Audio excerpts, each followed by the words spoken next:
Good afternoon, everybody. My name's Sarah Elks. I'm a journalist with the Australian newspaper here in Brisbane. I'd like to invite our first speaker, Noel Pearson, to the stage. Noel Pearson comes from the Gulgu Yimithirr community of Hopevale on southeastern Cape York Peninsula. For more than 30 years, since he was just out of law school and probably before, Mr. Pearson has been fighting the good fight for his people. He co-founded the Cape York Land Council and at 27 represented them in negotiations with then Prime Minister Paul Keating in the early 1990s, in the wake of the High Court's Mabo decision. Mr. Pearson played a key role in the landmark agreement that led to the Native Title Act in 1993. He founded Cape York Partnership, Good to Great Schools Australia, leading Indigenous think tank, the Cape York Institute, and helped to establish Balcanoe Cape York Development Corporation.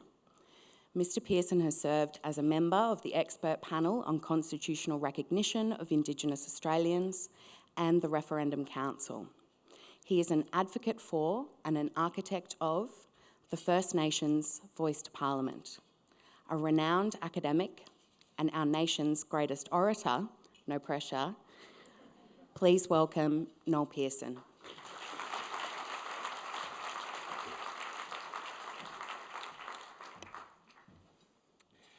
Thank you, Sarah, for that kind introduction. Let me acknowledge the Turrbal and Yagara peoples of this fine city. I thank the Media Club for this invitation. I've been here, this is my third appearance. So I reviewed my remarks from the two other ones, and you're going to get a facsimile. I just want to say I'm really pleased my colleagues from Cape York, the mayors of Lockhart River and Aurukun will join me.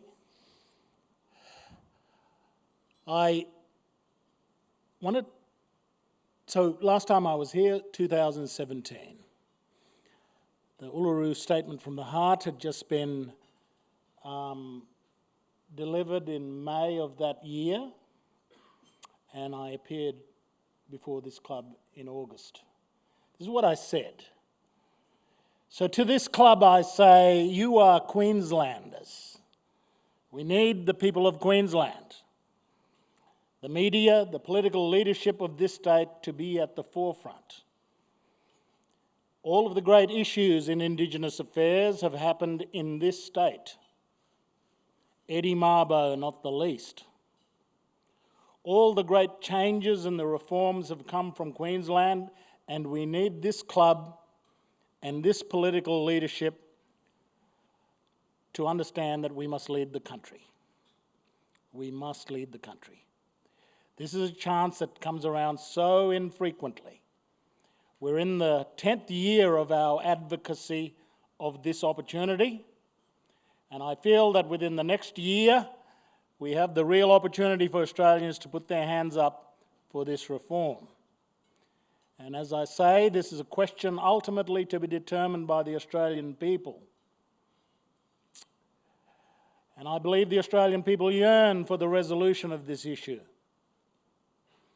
What is this whispering in our hearts that the great colonial lawyer Richard Windeyer asked in Sydney town in the middle of the 19th century?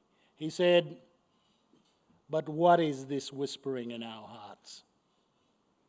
And so we have now a real opportunity, as long as the politics can thread together, as long as we have the goodwill and not the cynicism from our public commentators and the media and political leaders, I believe we can reach a genuine reconciliation of the original peoples and this great nation. Well, those 12 months passed and we're 6 years later. But we've now got legislation passed by the Albanese government to put to the Australian people the recognition of the first peoples of the country in our founding document. We're going to do something that is going to be the most important event in the 250 years since before Cook came. Out of all of the years of any kind of European involvement with this continent, this vote in the referendum will be the most important. What we do in this referendum will be absolutely momentous. It's our one chance. Certain generations, it falls to certain generations to make history, to seize history. And it's fallen on us. It's an old struggle. It's a struggle that will continue, but we can resolve it. We can resolve that struggle. It is within our reach to do that. The provision is modest but profound. It asks modestly the country to amend the Constitution so that whenever the government in Canberra and the government and the Parliament in Canberra makes policies and laws affecting First Peoples, they should receive advice from those First Peoples. That advice can be taken or it can be left. That's up to the politicians. The parliamentarians we elect will have the responsibility of continuing to be our democratic representatives. All that is sought from the Voice is the ability for those communities to give advice to the Parliament and to the government of the day. The provision concerning Indigenous people in the Constitution is a provision that we activated in 1967. It was the race power, Section 5126. And Section 5126 is a kind of unique provision in that it gave the federal parliament the ability to make special laws concerning race. Now, originally in 1901, that provision, 5126, was not intended to apply to Aboriginal and Torres Strait Islander people, because in that provision was a specific exclusion of Aboriginal and Torres Strait Islanders from that power. What 1967 did was include us under the 5126 power. The original purpose of the race power was in fact directed at Chinese. It was directed at immigration and voting rights for Asians. That was the intention of 5126. It was not directed at Aboriginal and Torres Strait Islander people.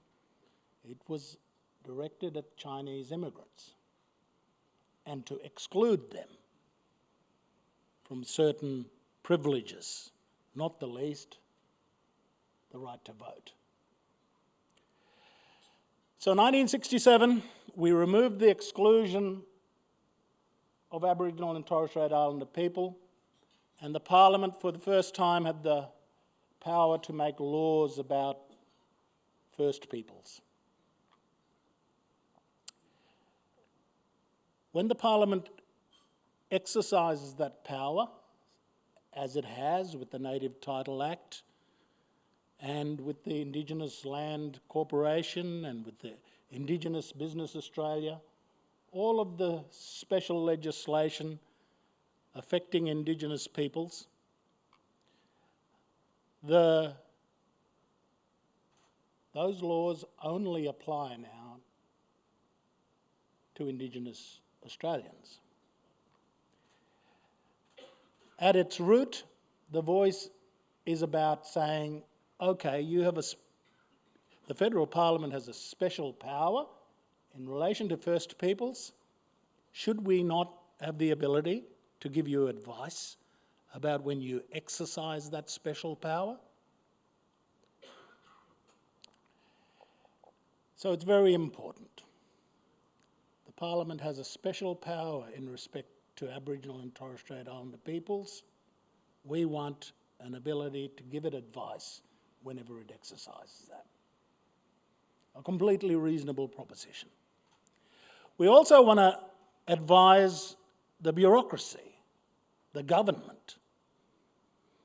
And you will hear from the mayors of Cape York how vitally important it is that the communities have the ability to talk to the bureaucracy and to make government partnerships with their community.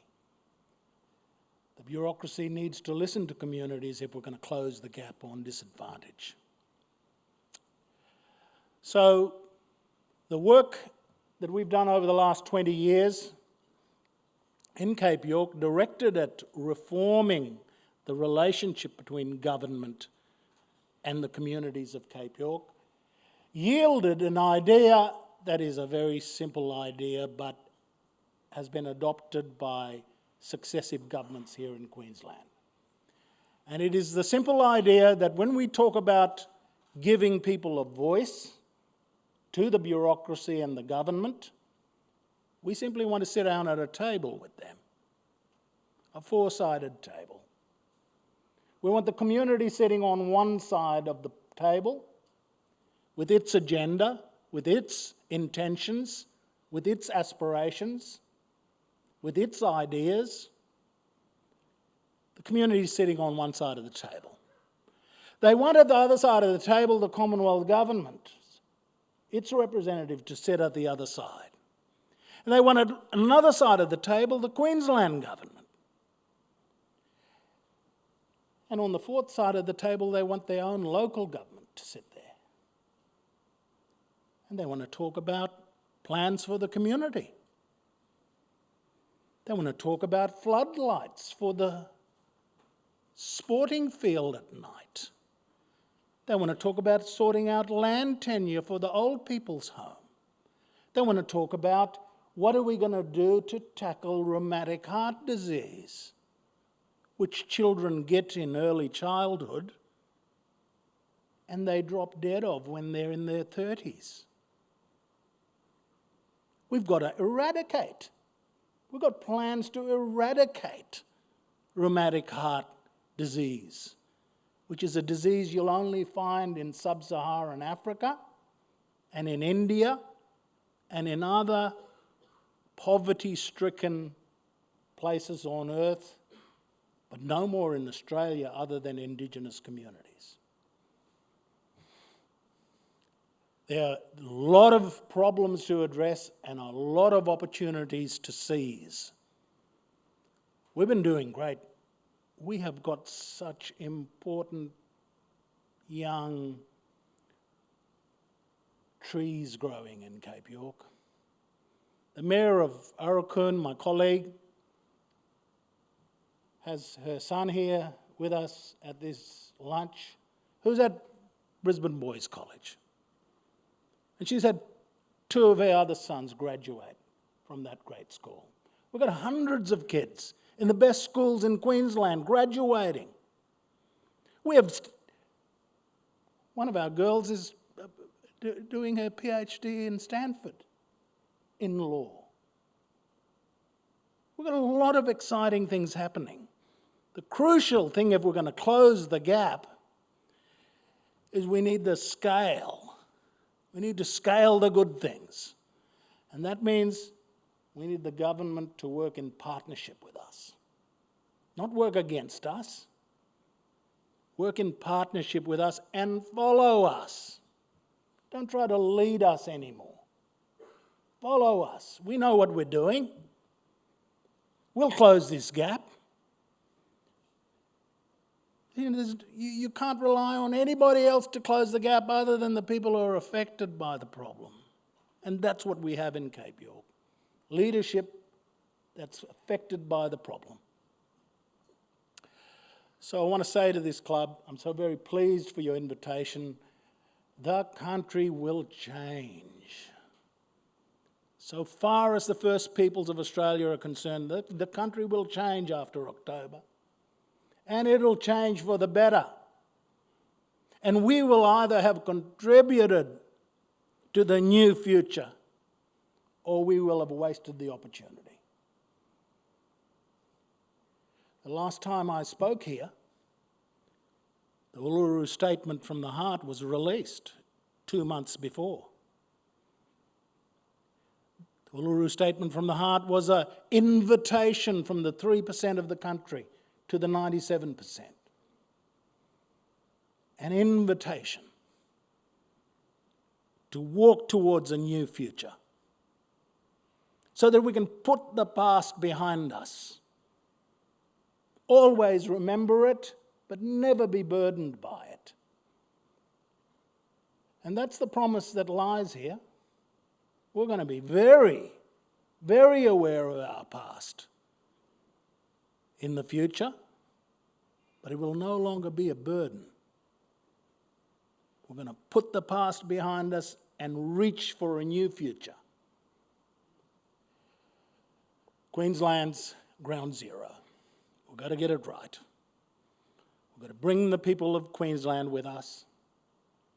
Eddie Mabo and all of the great Indigenous heroes that we follow in the footsteps of, they're Queenslanders.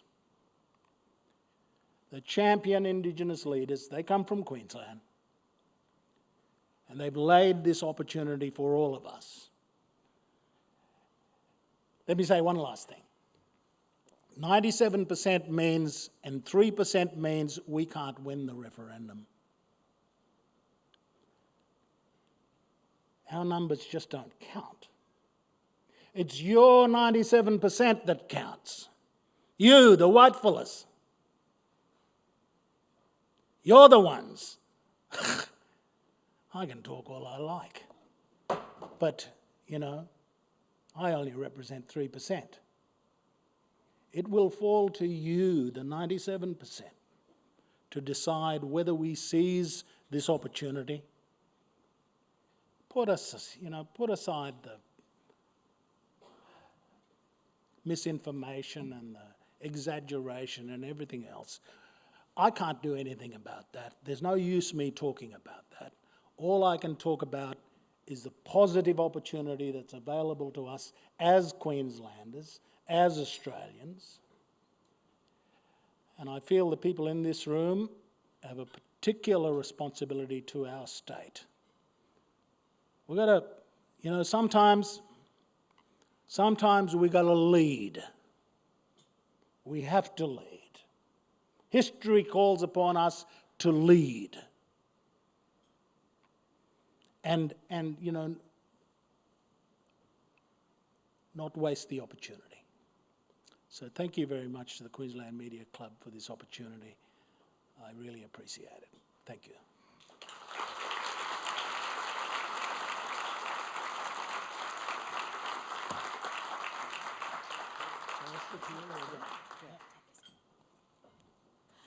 Thank you for that introduction, Mr. Pearson, and a call to arms to Queenslanders. Please take a seat on the stage, and I'd like to invite our other two guest speakers to join you now while I give you a little bit of an introduction about them. Today we've got the rare privilege of not only hearing from Mr. Pearson, but also from two more Cape York leaders who have travelled a mere 2,500 kilometres to talk to you today. Please welcome Aurukun Mayor Keri Tamwoy and Lockhart River Mayor Wayne Butcher.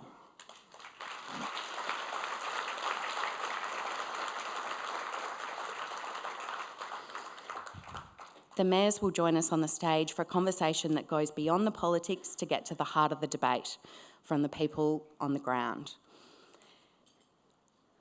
Wayne Butcher was just 18 when he was first elected to council in 1989, and now he's serving his third term as mayor of the Lockhart River Aboriginal Council on the far northeast coast of Cape York. He has kin ties to the Utanganu and Umpala people of that region. He's a member of the Local Government Association of Queensland's Policy Executive and a board member of the Puya Foundation. Councillor Butcher is passionate about building the next generation of leadership in his community, which is home to about 700 people, most of whom are under 25 years of age. He's had real success in building local economic development and encouraging the creation of Indigenous-owned businesses in Lockhart River who are literally building their community from the ground up. And he strongly supports the recognition of First Nations people in our Constitution. Aurukun Mayor Keri Tamwoy is of the Putch clan of the Wik Nation on remote northwestern Cape York. She's a qualified mediator and a culturally recognised taupunt, a peacemaker. Not only has she raised 6 children, one of whom is here today, she's also the co-founder of the Wik Women's Group, which champions the education and safety of women and children, and she's a local Family Responsibilities Commissioner. She was named National NAIDOC Person of the Year in 2021 and was recognised for her reforming leadership. Councillor Tamwoy wants to reform the structures that keep her community shackled to unbearably high levels of unemployment, greater than 80%, and says she won't stop until her own people have power over their lives. And she follows in the trailblazing footsteps of her mum, Arukun's first woman mayor, Alison Muller, who told her, "Your voice is your most powerful tool." So we often hear from critics of the Voice to Parliament that it won't lead to practical change on the ground in our most remote communities. And now that we can hear from the leaders of some of our most remote communities, I'd like to know, I suppose, first from you, Councillor Tamwoy, what kind of practical change do you think that the Voice could foster in Aurukun? Hello. Oh, thank you. I guess one of the practical change that could happen is that real partnerships happening on local level, on the ground. Yeah. And when we use the word partnership, we talk about stakeholders and whoever else that we need to have involved, sitting around our, fireplaces and experiencing what we, go through on a daily basis. And I guess, that would lead into a really good partnership on a local level. And you said to me before that you've been waiting for this for a long time and you're sick of just speaking to the middleman. Tell me a little bit about, what you would say to the leaders if you had the opportunity. If I had the opportunity, I would say to those leaders that they need to actually come into our very remote communities to experience what it is that we go through on a daily basis. We don't talk about the suffering of our people enough. They really need to come in and experience and the way that we live, the way that we struggle, the way that we try to make ends meet. And with me, I don't waste my time talking to the middleman. I go straight to the top because I know that's how I get results for my people in my community, because that conversation will never be diluted by a second or a third party.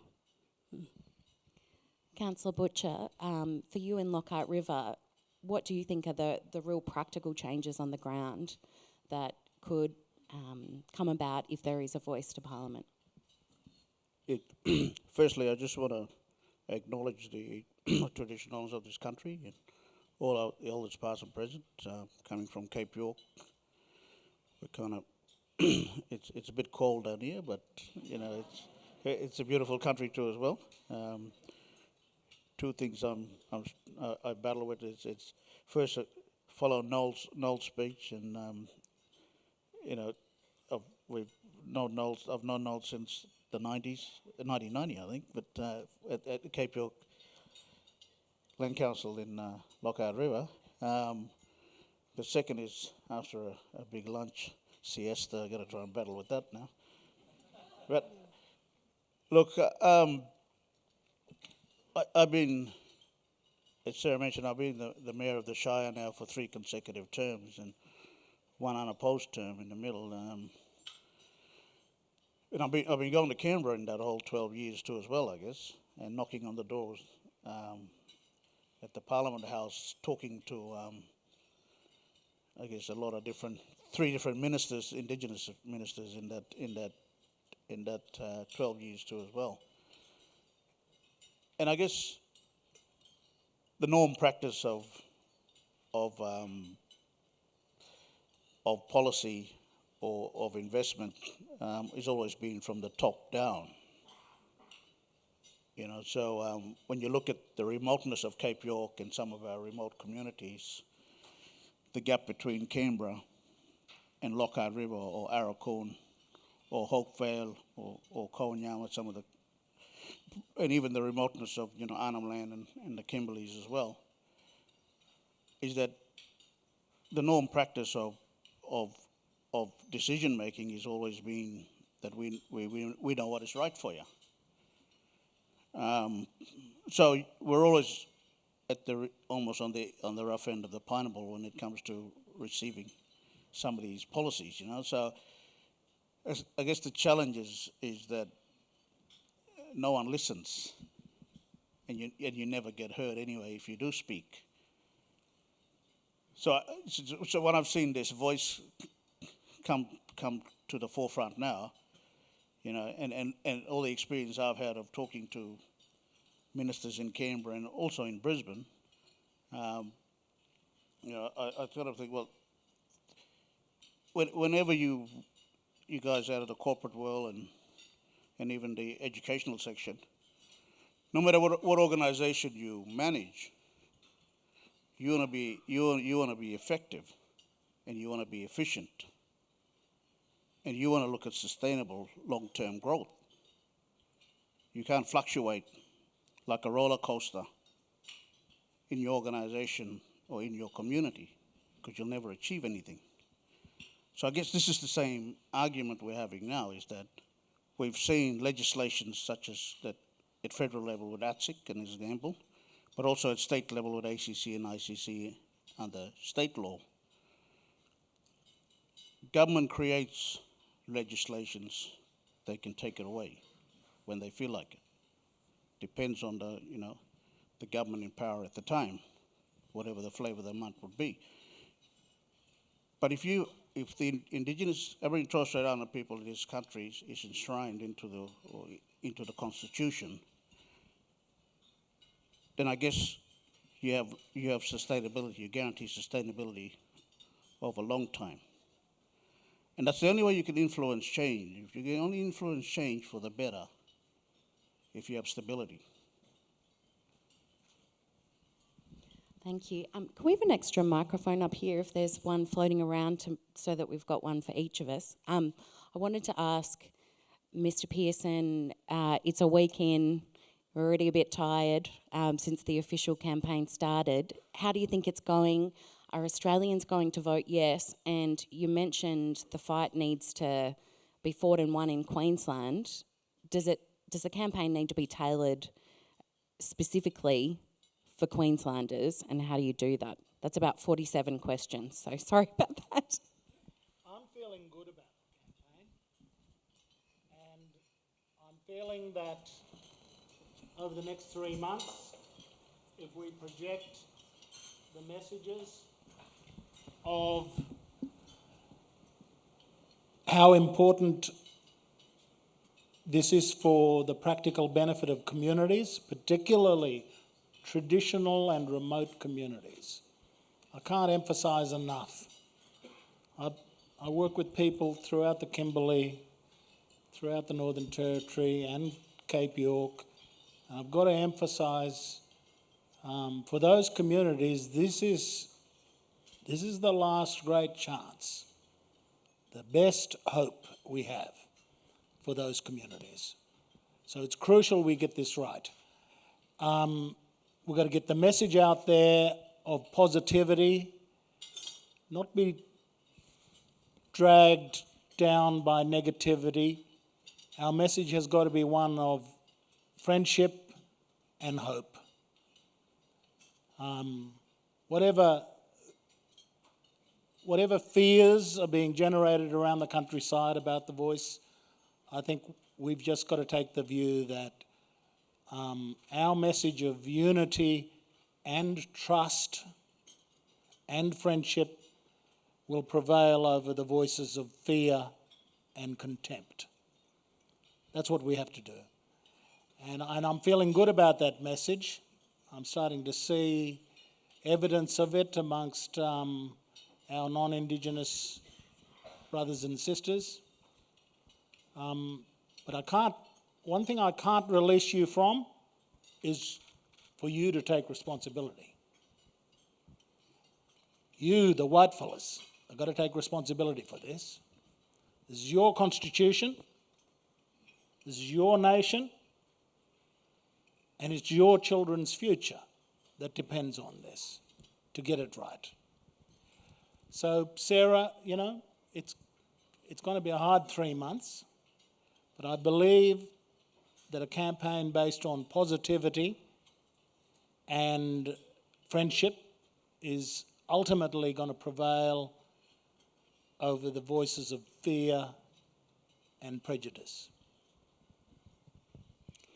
Now I'd like to throw to my colleagues in the Queensland Media Gallery who are at the table at the back. They're going to ask some questions of our esteemed guests. Hello, Kate McKenna from the ABC.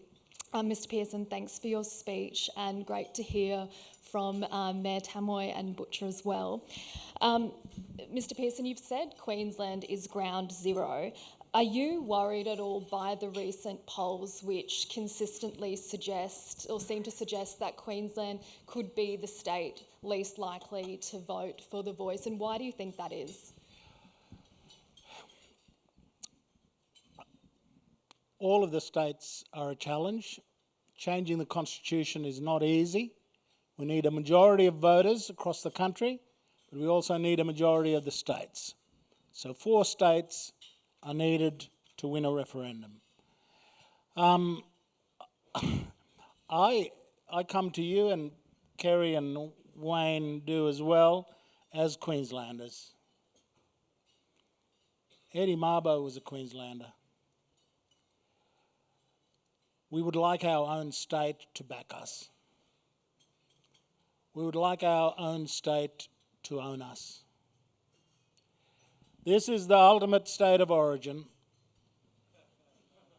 this referendum. And our state of origin is Queensland.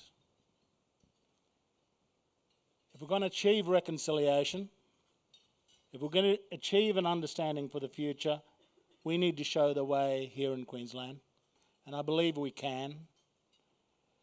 We don't have the political leadership, or we don't have as much political leadership as we would like, but I believe that with the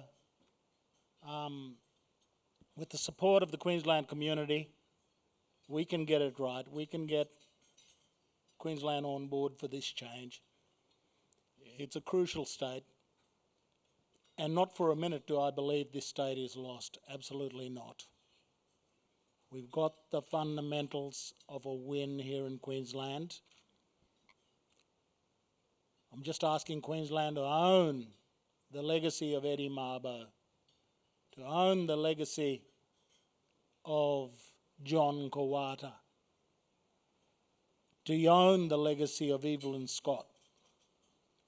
All of our great leaders are here in Queensland, and I'm sure as hell going to be pushing as hard as I possibly can with my colleagues to get a win here in Queensland, because this is our home state.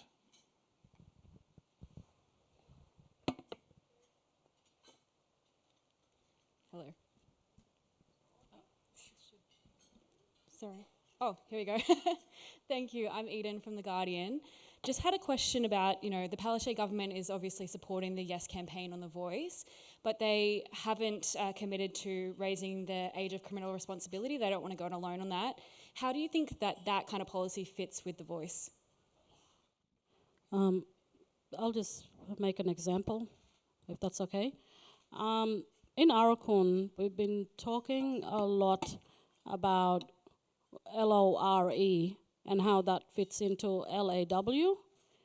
So I guess, if we get The Voice, if we get it, it would mean that in my own community, we could make better decisions about how can our young people, how can LORE speak for them instead of LAW, and in that way we will make them responsible with our own LORE, because I believe that that needs to be recognized too. I hope that answers your question. I'll just follow on from Kerry there. The unfortunate scenario we're looking now with youth crime in the state is, I guess the old word discipline is something that a lot of us in the older age have grown up with. I tell every principal that come to Lockhart, bring back the cane. You know what they tell me? We can't incite violence. Or you better turn off the YouTube channel then. The cane never killed anyone. I can't remember killing anyone in Lockhart anyway, but it taught them discipline. I think I say to a lot of my, there's 17 Indigenous shires in Queensland inside the 77 shires as members of the LGAQ. The answer to, I don't like calling it a problem, but I love to be on the positive note of calling challenges, So the challenges we have in our respective community, no matter which community you're in, the answer lies within it. It's just about giving the opportunity to those respective community to have the chance to bring the answer to the table. And that unfortunately what we haven't been able to be given, is given that opportunity. Noel touched on an important thing there, partnership. How long we've been screaming for partnership, proper, tangible partnerships on the ground. So how many prime ministers we've gone through lately, how are you going to build partnerships when the leadership change at a drop of a hat? So when you get good leadership, you get that window of opportunity, and it's that window of opportunity that you've got to capitalize on. So, and that's how we see the referendum right now, as a window of opportunity. And we as Aboriginal Torres Strait Islander people need to capitalize on it. But we need the rest of Australia also to come with us. Because it's about a future, it's about the future. It's what we want to see our children, our grandchildren, and great-grandchildren. How are they going to live into the future as one Australians? That's the main question. We can't continue to be judged by the colour of our skin. We need to be seen as Australians. I'm very confident we now have a very good campaign infrastructure behind us, and all over the country people are being mobilised towards the referendum in 3 months. 3 months is daunting. 100 days sounds like not much time, but in terms of the energy we have to put in, it's a very long time. But we're very positive about the state of the campaign now. we're gonna, one of the disciplines that we're committed to is to keep our eyes on the prize and not be distracted by the ebb and flow of the polls and not be distracted by the politics of all of this. We're out of the politics now. We're out of Canberra. Canberra's behind us. The politicians have had their role, which is to pass the bill. It's now over to the Australian people. And of course, the politicians will continue to say whatever they want. We've got to focus on the Australian people. This is not a federal election. This is a referendum. So my message to Conservative and Liberal voters or people who are inclined towards those parties is to say to all those Liberal and Conservative voters, this is not the time to choose between Liberal and Labor. That's not the choice here. You can do that at the next election. You do that at the next election. This referendum is about the future of Australia. So you need to step out. It's a bit confusing. This is not an election. This is about the future of Australia and the Constitution. And we need to kind of leave or temporarily put aside our political preferences and see ourselves as Australians here who are trying to think about a new future so far as First Peoples are concerned. And that's a message we've got to get through to people, right? Yeah, you can vote for the Nationals, you can vote for the Liberals, you can vote for Labor or the Greens at the next federal election, but this referendum is about you and me. It's about the First Peoples and the rest of the country as Australians, and how we make the joint even better than it is. How we can make our Commonwealth, how we can perfect our Commonwealth, make it better. And this is the opportunity we have. Mark Ludlow from the Australian Financial Review. I might start with Mr Pearson and then move to the other panellists. Obviously there's been some high profile companies which have come out and supported the Voice. Some have donated money to the cause, and for that they've been attacked by the No camp, including the federal opposition leader. Other companies in Queensland have not taken a position. They've said they're going to leave it up to their staff to decide how to vote. I just wanted to get your opinion on whether you think that companies had a responsibility to get behind the Yes campaign in the same way that pretty much all of them did for the same-sex marriage campaign a few years ago. You know, I think it's the staff of those companies that I'm concerned about.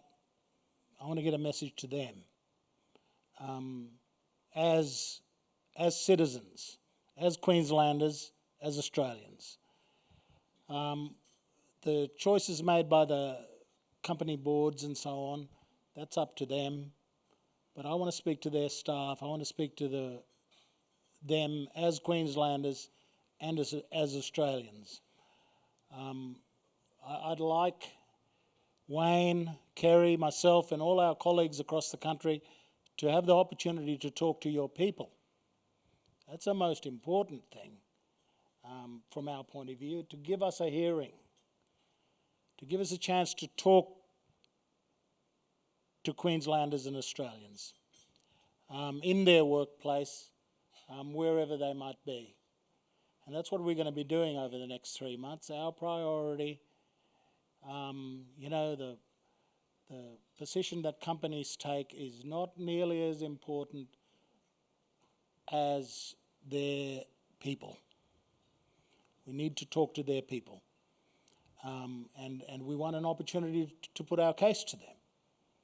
The ordinary people who work for big companies, small companies, whatever, we want the opportunity to talk directly to them and for them to hear from people like Kerry and Wayne and so many other campaigners across the country, to hear from them why this vote is so important and why it will deliver practical good for our people.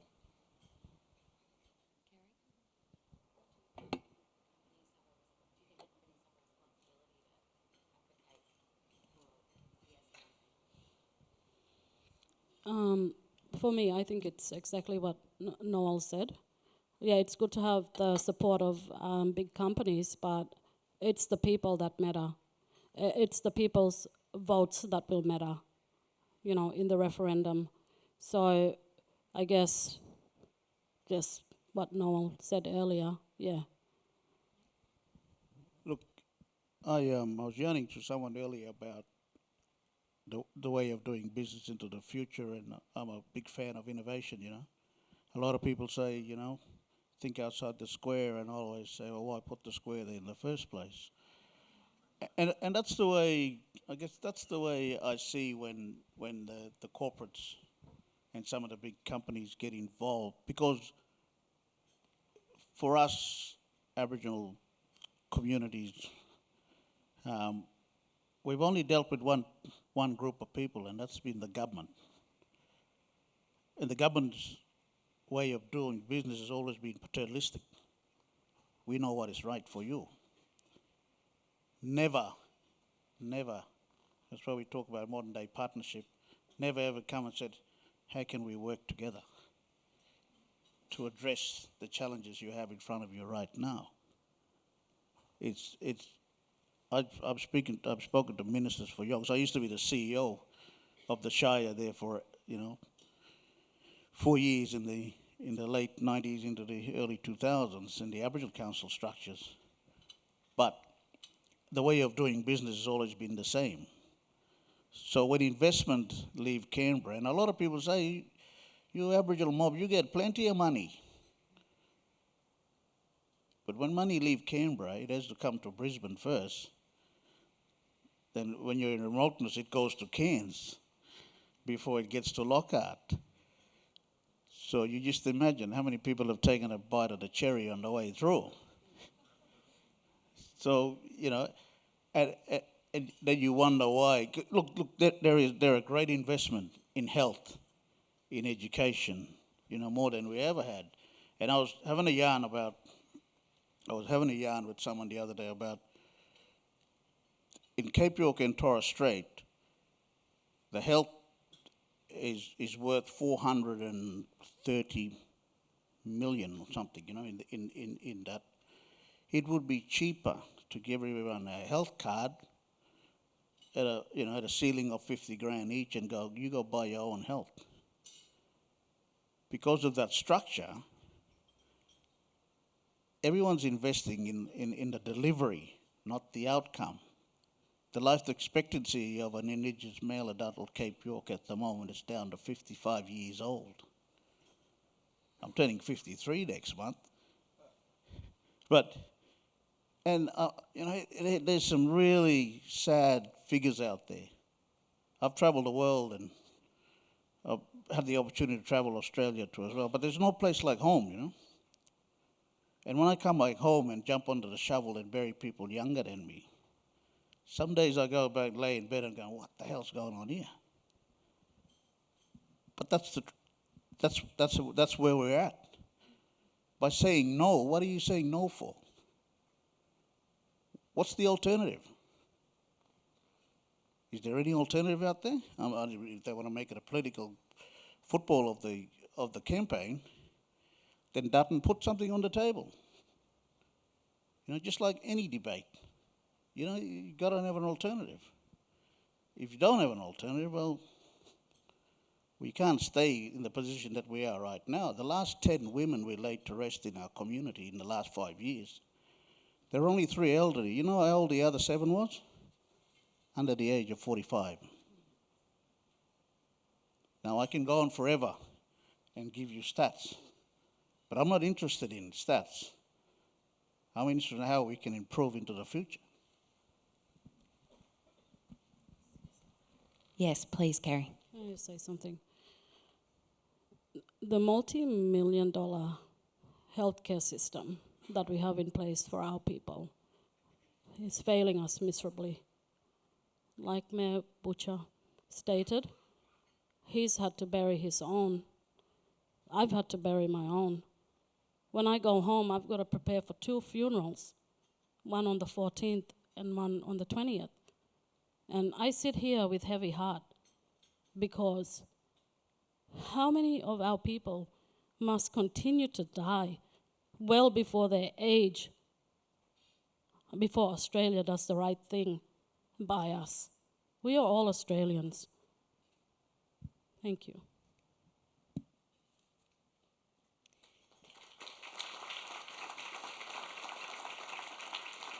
I might throw to the media table for one final question. Just a question to the mayors. What are the residents of your communities saying about the Voice, and do you think there will be widespread support for it in both of your communities?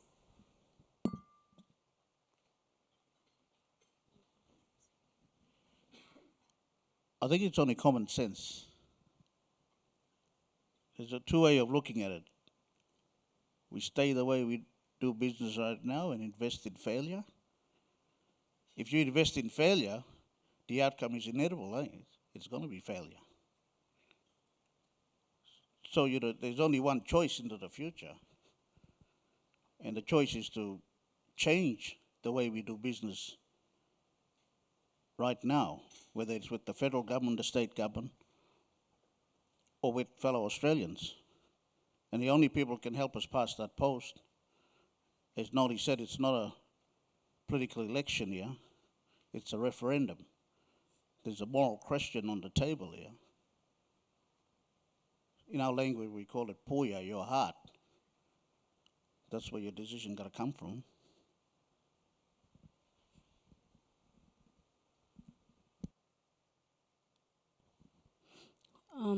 I believe most of the people in my community will vote yes. And any that may have questions about why we're voting yes, why it's important to vote yes.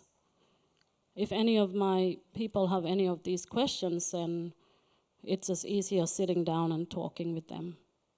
And they will see why it is so important to vote yes.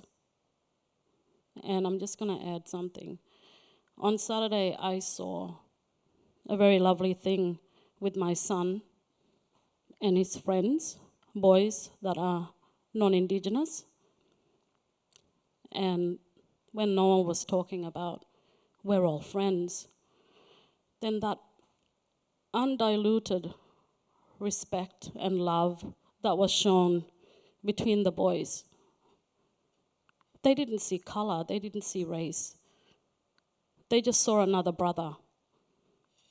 And I know that my son regards his friends as brothers.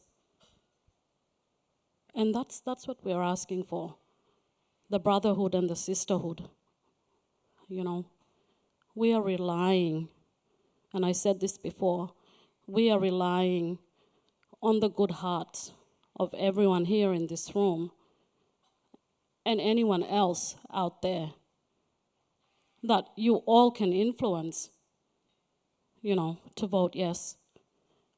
Because our lives are important too, just as much as all your lives are important. Yeah.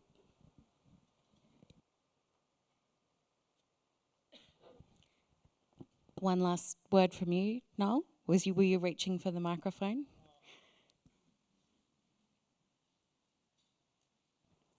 The polling that we've done over the last 4 years has consistently shown that Indigenous people are plus 80% in support of the Voice. Absolutely no doubt about that.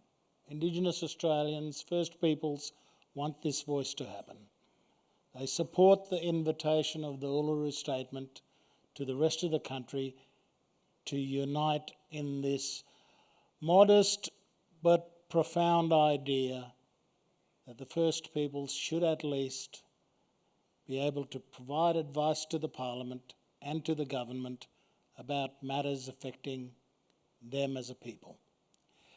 So there's just no doubt that our communities are in favour of this voice. But like any family, right? I've got a big family of brothers I love very much. And some of my brothers are more interested in fishing than politics. and they support the Voice, but they take minimal interest in its details. It's like everyone else, right? Not everybody is as obsessed with politics and policy and details and so on. What they know is that the Voice is something that we've been calling for a long time in our communities. They're aware of that. I'm just so convinced that our people will find this a very, very useful for us. The Voice will be very useful for us to make good in this country, to come good, to take our rightful place in the country. And I think it'll be a beautiful adornment of our Constitution, quite frankly. I don't know how many of you have ever read the Constitution, but it's like the rules of cricket or the rules of golf. It's about that compelling. And all of a sudden you'll come across this new provision in Chapter 9. Your children will read this new provision in Chapter 9 after October, and they'll think, oh, so this is what Australia is. And I really think that that's what we're going to do at this referendum. We're going to add a little bit of soul to our founding document. If there's one place they'll find something to reflect on, it'll be in this provision that Prime Minister Albanese has put forward for the country to consider. Thank you.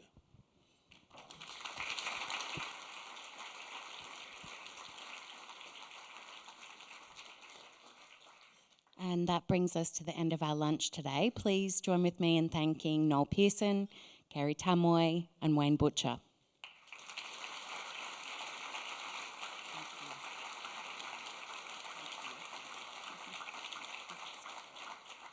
And I'd once again like to acknowledge the naming rights partners, Brisbane Airport Corporation, Before You Dig Australia, and Griffith University, as well as all of the rest of our event partners and my colleagues in the media. Thank you all for coming, and the Queensland Media Club looks forward to you joining us at future events. Thank you very much.